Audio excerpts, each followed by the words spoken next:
As somebody who's not in the thermal spray industry and doesn't really understand how it applies to the everyday person, can you relate that somehow to just the average person and how they can, like, what you're doing? How is that contributing to the average consumer?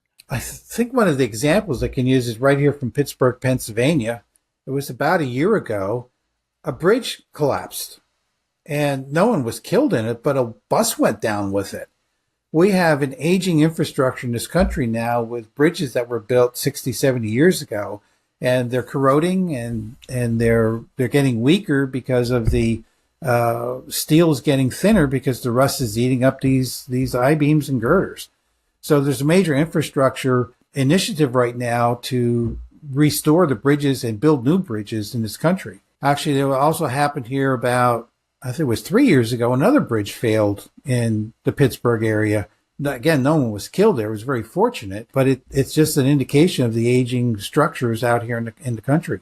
So we'll benefit in that we're going to get safer bridges and better bridges that are going to be built. For sure. No, that makes sense to me. Obviously, everyone's driving over bridges all day. Everyone's on their commute, just driving around, and you hear about that, and you're wondering who's upkeeping these bridges, who's maintaining that, and that's always a question I have. Where thermal spray comes in that makes the difference is we're able to apply zinc metal to the bridge, and zinc provides an anodic protection to the steel.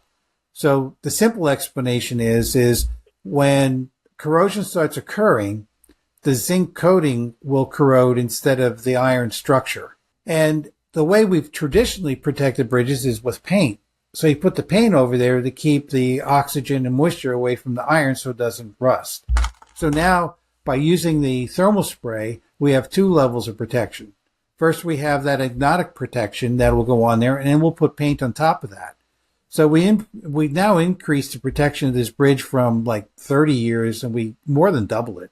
50, 60 years is what the life of the coating will be now. Instead of having to recoat the bridge every 15 or 20 years, you'll have a coating that's going to last 50, 60 years. That's a big improvement. If you'd like to have any more information about the thermal spray or want clarity on the thermal spray or our patented technology in the pivot arc, give us a call at 724-229-5791. or email me at bob@thermalspraydepot.com.